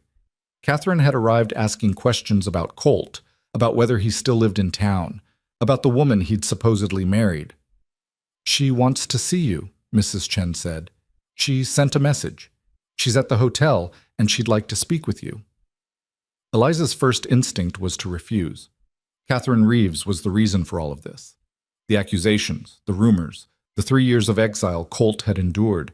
Why should Eliza give her the satisfaction of a meeting? But curiosity won out. She wanted to see the woman who'd caused so much damage, wanted to look her in the eye and understand how someone could destroy a person's life so casually. The hotel was the nicest building in Red Hollow, though that wasn't saying much. Eliza found Catherine in the dining room, sitting alone at a corner table. She was beautiful in the way Eastern women often were, polished, refined, wearing clothes that cost more than most people in Red Hollow made in a month. She looked up when Eliza approached, and something flickered across her face.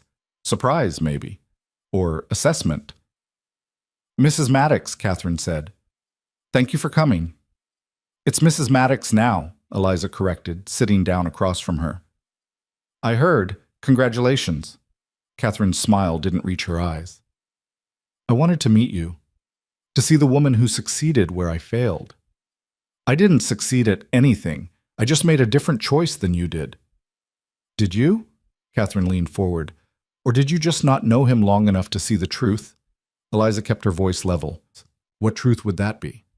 "That Colt Maddox is incapable of real commitment. That he'll string you along with promises and affection until you need something concrete from him, and then he'll pull away and blame you for wanting too much." "Is that what happened to you?" "Yes." Catherine's eyes hardened. "I spent a year with him. A year of my life, waiting for him to decide if he actually wanted a future with me. And when I finally asked for an answer, he told me he couldn't give me what I needed. After a year of courtship, after letting me believe we were building towards something, he just ended it, like I was nothing. That must have been painful. It was devastating. Catherine looked away. I loved him.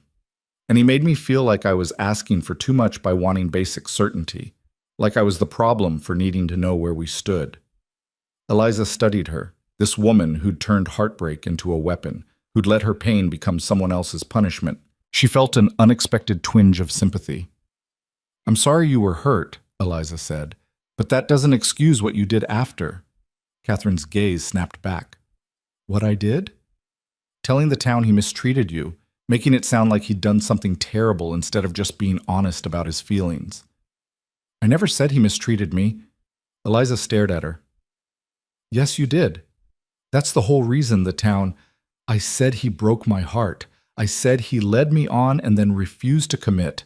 I was upset. I was crying. And maybe I said things I shouldn't have. But I never claimed he was abusive. I never said he hurt me physically or did anything improper. Catherine's voice rose. I was heartbroken and angry, and I wanted people to understand why I was leaving, but I didn't lie about what happened. Then where did the rumors come from? I don't know. People filled in the blanks, I guess, made assumptions, and I was already gone, so I never corrected them. Catherine looked down at her hands. I didn't know it had gotten this bad until I heard about your wedding. Someone sent me a letter saying Colt had found another poor woman to manipulate, and I thought I should warn you. But when I got here and started hearing what people say about him now, what they think he did to me, she shook her head. That's not what I told them. That's not what happened. Eliza sat back, trying to process this. You're saying the town just invented the worst parts? I'm saying I was hurt and dramatic when I left, and the town turned that into something much bigger. People love a scandal. They love having someone to condemn. And Colt was... She paused.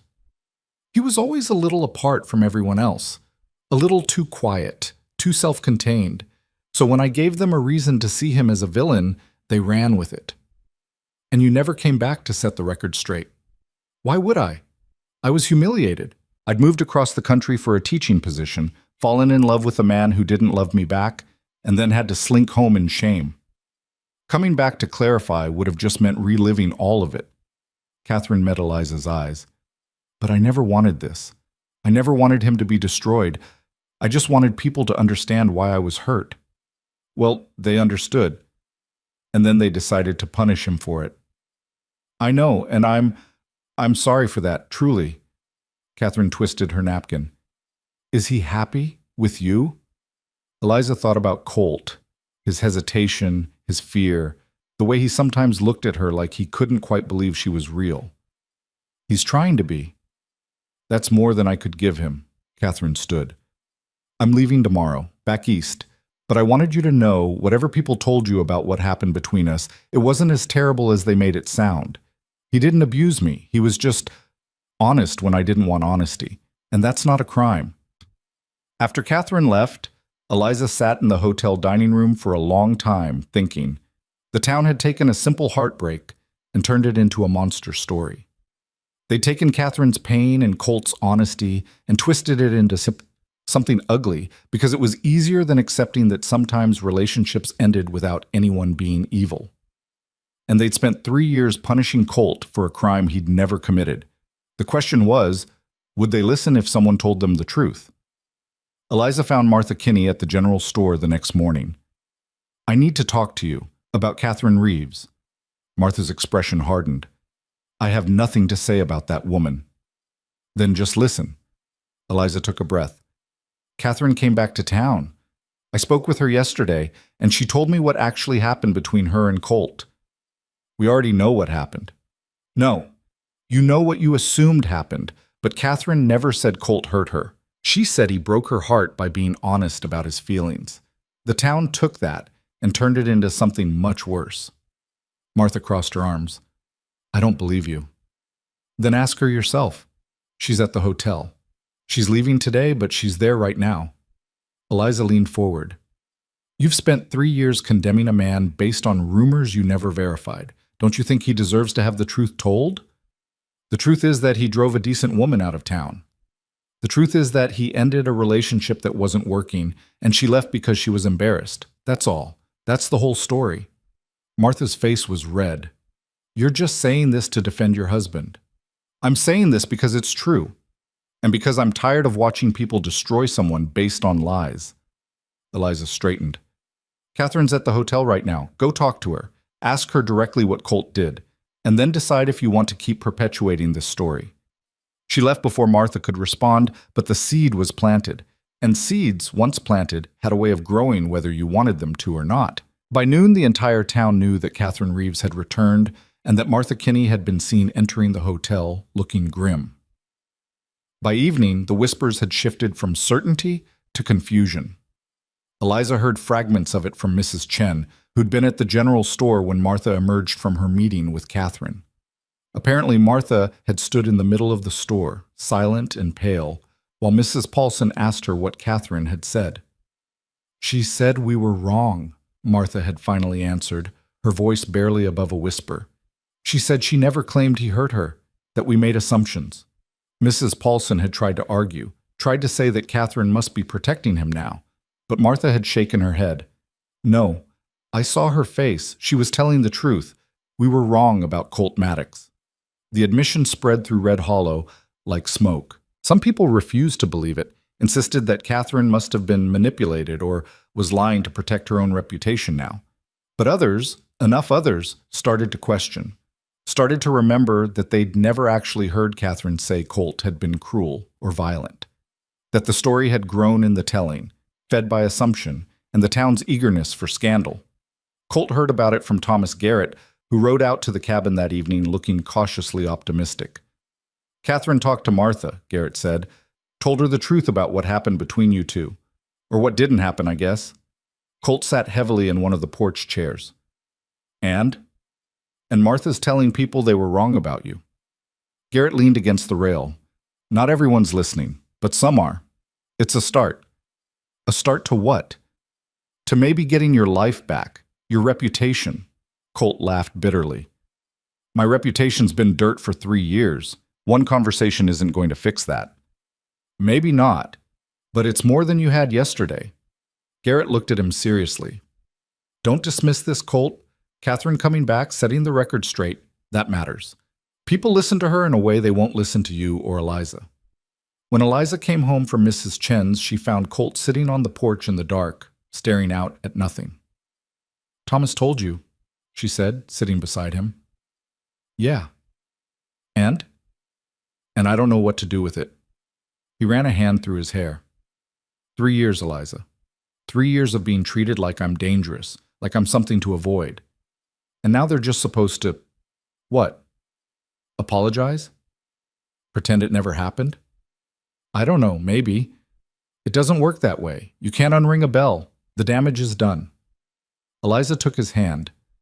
The damage can heal. It won't be immediate, and it won't be complete. But people knowing the truth, that's something. Is it? Because right now it just feels like too little, too late. She understood his anger, his reluctance to trust that anything could really change. But she also knew that holding on to that bitterness would poison whatever future they were trying to build. You're right that we can't unring the bell, she said, but we can choose how we respond to the sound. We can choose to stay angry and isolated, or we can see if maybe there's a path forward that doesn't involve fighting the whole town forever. Colt was quiet for a long time. Finally, he said, I'm not ready to forgive them. I'm not asking you to. I'm just asking you to leave the door open, just a crack. He squeezed her hand. When did you get so wise? I'm not wise. I'm just tired of being angry all the time. It's exhausting. They sat together in the darkness, and for the first time in weeks, the weight between them felt a little lighter. The shift in town happened slowly, unevenly. Some people apologized directly, awkward, stilted conversations where they admitted they'd been wrong to judge so harshly. Others simply started treating Colt and Eliza with basic courtesy again, acting as if the past 3 years of hostility had never happened. The butcher started selling to Eliza without pretending to be out of stock. The feed store extended credit to Colt again. Women who'd crossed the street to avoid Eliza now nodded politely when they passed. It should have felt like victory. Instead, it felt complicated. Martha Kinney was one of the last to approach Eliza. She showed up at the cabin on a Saturday morning, looking smaller somehow, diminished. "I came to apologize," she said without preamble. Eliza, who'd been hanging laundry, set down the wet shirt she was holding. "All right. I was wrong about your husband, about what happened with Catherine. I should have verified the facts before I led the town in condemning him." Martha's voice was stiff, formal, like she was reciting something she'd practiced. "I let my assumptions guide me, and I hurt an innocent man in the process. For that, I'm sorry." "Do you mean it?" Eliza asked. "Or are you just saying it because Catherine made you look foolish?" Martha flinched. "I deserve that. But yes, I mean it. I've spent the past week thinking about how quickly we all believe the worst, how eager we were to have someone to judge, and I'm ashamed of my part in it. You should tell Colt that, not me." "I will. I wanted to apologize to you first for the way I treated you, for trying to run you out of town, for making your life here so difficult." Martha met her eyes. "You stood up for him when no one else would.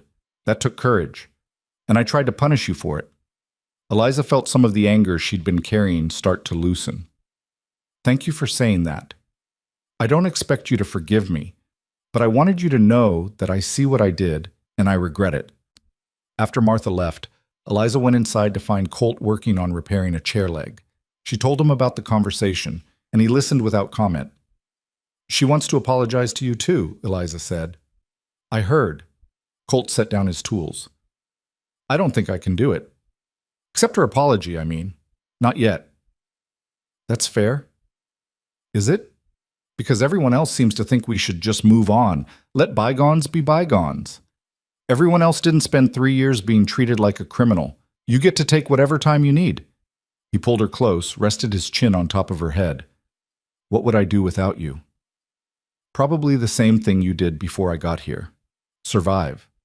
Surviving's different from living." She pulled back to look at him. "Then let's live. Really live. Not just survive the town's judgment or wait for the next disaster. Let's actually build something." "Like what?" "I don't know yet.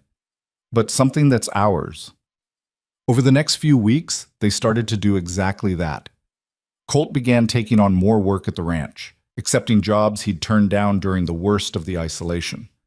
Thomas Garrett, emboldened by the town's shifting opinion, started introducing Colt as his ranch foreman again instead of just the hand. Eliza's sewing business grew as more women cautiously approached her for work. Not the society women, Martha's friends still kept their distance, but enough others that she was busy most days. She moved her sewing setup to the cabin, turning the small second room into a proper workroom. They were building a life. Slowly, imperfectly, but genuinely. 2 months after Catherine's visit, Sheriff Coleman stopped by the cabin. He had news. "I thought you should know," he said, accepting the coffee Eliza offered. "Catherine Reeves wrote a letter to the town. Reverend Walsh read it at church last Sunday." "What did it say?" Eliza asked. "The truth. All of it." She explained what really happened between her and Colt, clarified that she'd never accused him of anything improper, and asked the town to stop perpetuating rumors she'd never started. Coleman took a sip of coffee. "She was pretty clear about it. Said we'd taken her heartbreak and turned it into something cruel, and that Colt deserved better." Colt, standing by the door, didn't move. "Why would she do that?" "Guilt, maybe, or maybe she just wanted to set things right before moving on with her life." Coleman shrugged. "Either way, it helped. People are talking about it, really talking, not just gossiping. Some of them are starting to feel ashamed about how they treated you." "Some," Colt repeated. "Not everyone. But enough." Coleman set down his cup. "I know it doesn't fix everything, but it's something." After Coleman left, Colt went outside and stood looking at the mountains. Eliza followed, wrapped her arms around him from behind. "You okay?" she asked. "I don't know. I spent so long being angry at Catherine, blaming her for ruining my life, and now—" He paused. "Now I find out she didn't actually do what I thought she did. That it was the town that created the monster story, not her. Does that change anything?" "It changes everything. And nothing." He turned to face her. I'm still angry. But now I don't know who to be angry at. The town. Catherine for not coming back sooner to correct them? Myself for not fighting harder against it? Maybe you don't have to be angry at anyone anymore. Maybe you can just let it go. Can you? Let go of what they did to you? Eliza thought about it honestly. Not completely. I still feel it sometimes, the way they treated me when I first arrived, the assumptions they made. But holding on to it just makes me miserable, and I'd rather be happy with you than righteous and alone. When did you get so smart? I'm not smart. I'm just tired of fighting.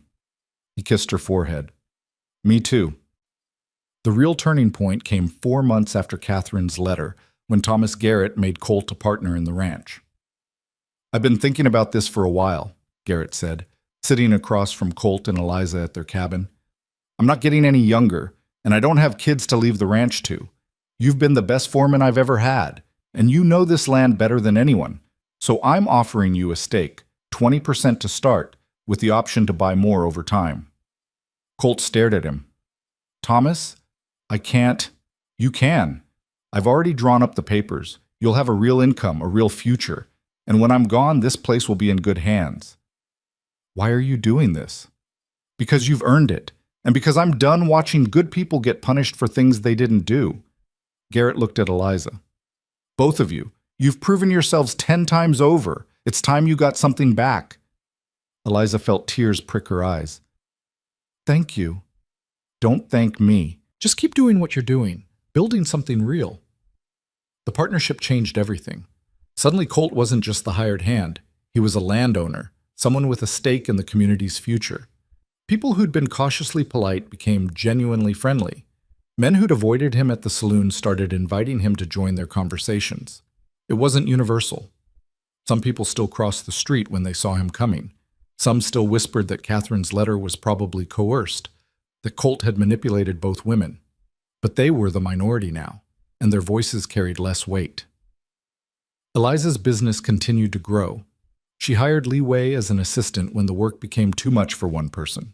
Together, they turned the cabin's workroom into a proper seamstress shop, taking on everything from simple mending to elaborate wedding dresses. One afternoon, nearly 6 months after Catherine's visit, Martha Kinney came to the shop with a dress that needed altering.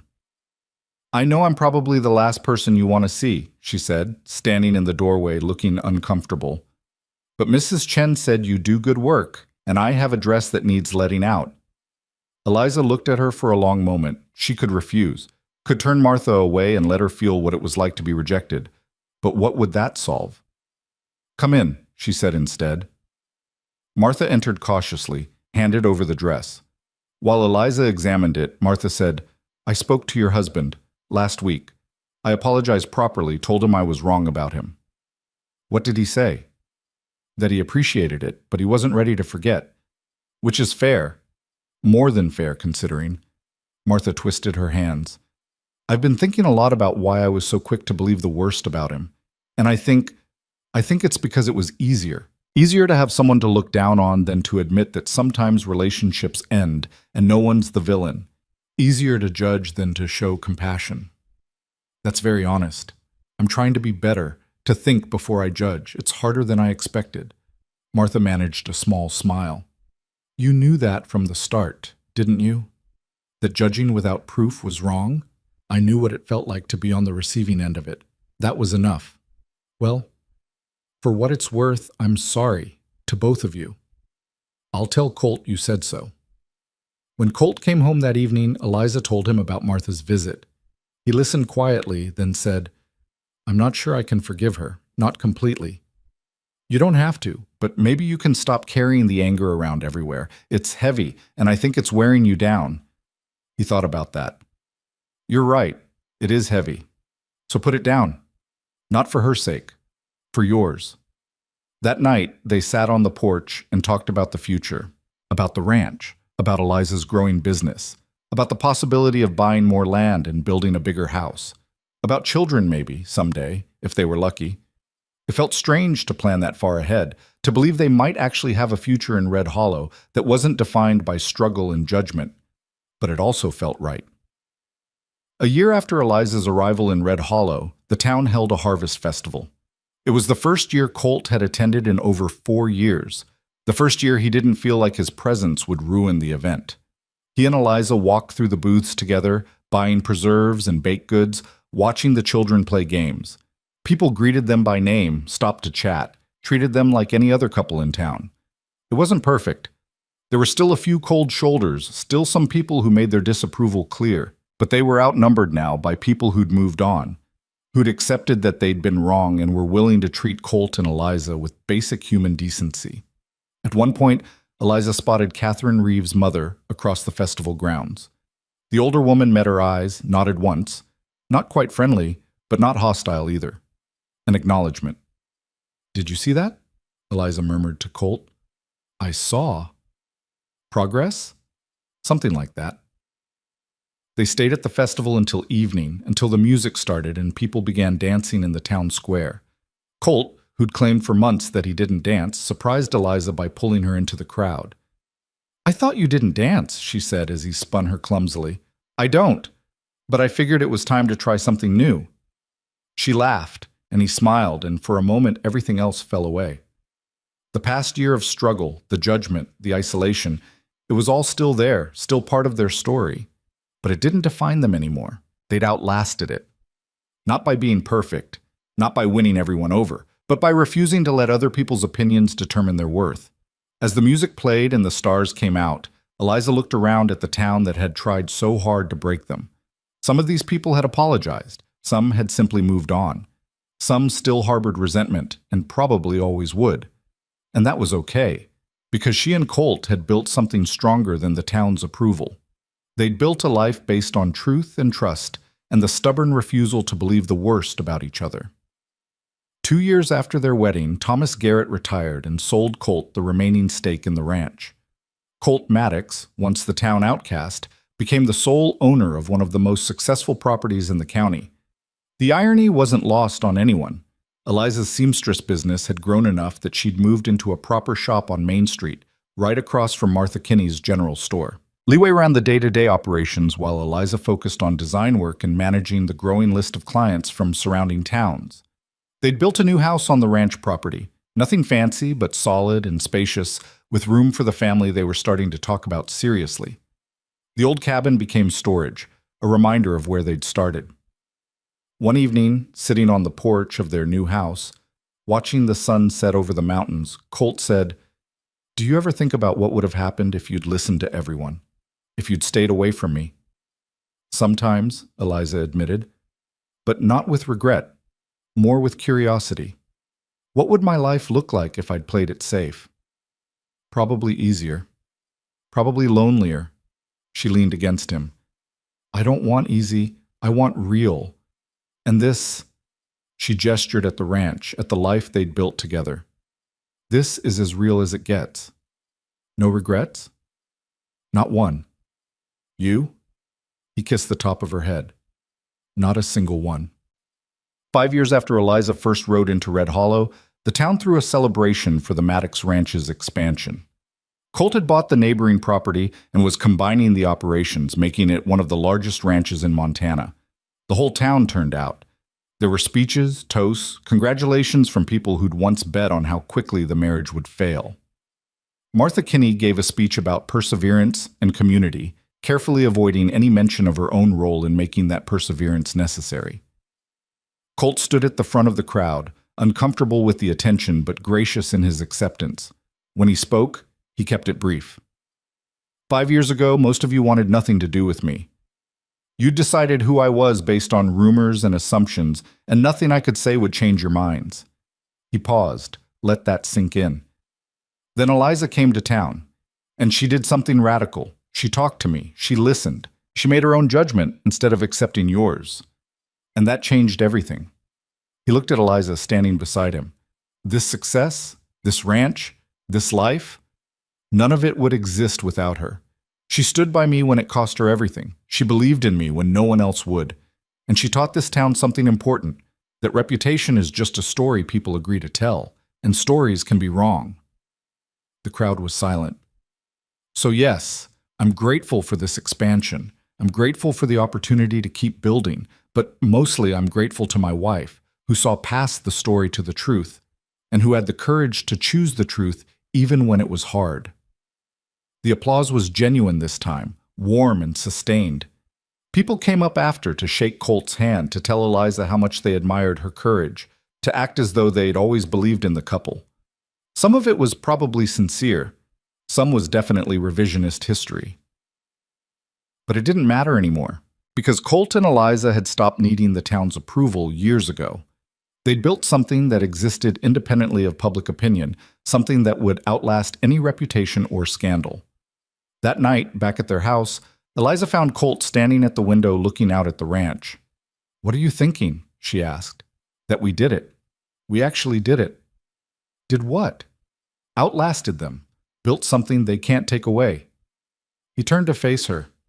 "You were right back at the beginning, when you said we'd outlast their judgment. I didn't believe it then. And now? Now I see that we didn't just outlast it. We proved it wrong. We showed them that their story about me wasn't true. And we built something better than anything they could have imagined for us." Eliza moved to stand beside him, looking out at the land they'd worked so hard to build. "We did it together." "Yeah, together." Years later, when people told the story of Colt and Eliza Maddox, they told it differently than the stories they'd told at the beginning.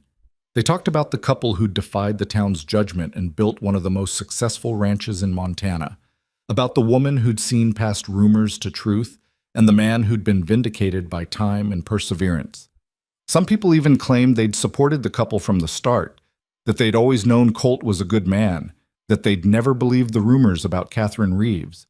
Memory, like reputation, had a way of reshaping itself to fit a more comfortable narrative. But Colt and Eliza knew the truth. They remembered the isolation, the judgment, the months of fighting just to exist in a town that wanted them gone. They remembered who'd stood with them when it mattered, and who'd only come around once success made it safe. And they passed those memories down to their children, 3 of them, eventually, raised on stories about the importance of forming your own judgments, about standing up for what's right even when it's hard, about the difference between reputation and character. The Maddox Ranch became known throughout Montana, and Eliza's designs were sought after from as far as Denver and San Francisco. They prospered in ways that would have seemed impossible during those first brutal months. But the real victory wasn't the success or the wealth or the town's eventual acceptance. The real victory was that they'd refused to let other people's stories define them. They'd written their own story instead, messier and harder than any fairy tale, but real and honest and entirely their own. And in the end, that was what mattered. Not the town's approval, not vindication, not even Catherine's letter setting the record straight. What mattered was that they'd chosen each other and kept choosing each other, day after day, until choosing became as natural as breathing. On warm summer evenings, you could find them on their porch, watching the sunset over the mountains, talking about the day's work or the children's antics or plans for the future. Sometimes old friends joined them. Mrs. Chen and her husband, Jin, Sarah and Carmen, and Li Wei, Thomas Garrett, before he passed. And sometimes, sitting in the gathering dark with Colt's hand in hers, Eliza thought back to that first day in Red Hollow, to the warnings, the whispers, the absolute certainty everyone had about who Colt Maddox was and what he was capable of. She'd ignored them all, ridden straight out to his ranch and made her own judgment. And that single act of defiance had changed everything. Not because it was heroic or dramatic, but because it was true. Because she'd chosen truth over convenience, reality over reputation, the hard path over the easy lie. And in the harsh Montana frontier where survival demanded strength and success required more than just determination, it wasn't the town's judgment that won. It wasn't their certainty or their unified condemnation. It was 2 people who refused to believe the world's version of who they were supposed to be, who built a life on their own terms and outlasted everyone who said it couldn't be done. That was the story the Maddox Ranch stood for. Not perfection, but perseverance. Not vindication, but the quiet triumph of living well in spite of those who'd tried to tear them down. And years later, when the children asked their parents how they'd known it would work out, Eliza and Colt would exchange a look and smile. Because they hadn't known. They just believed it was worth trying, and they'd been willing to pay whatever price that belief demanded. In the end, the price had been high. But what they'd built together, the life, The family, the legacy, was worth infinitely more.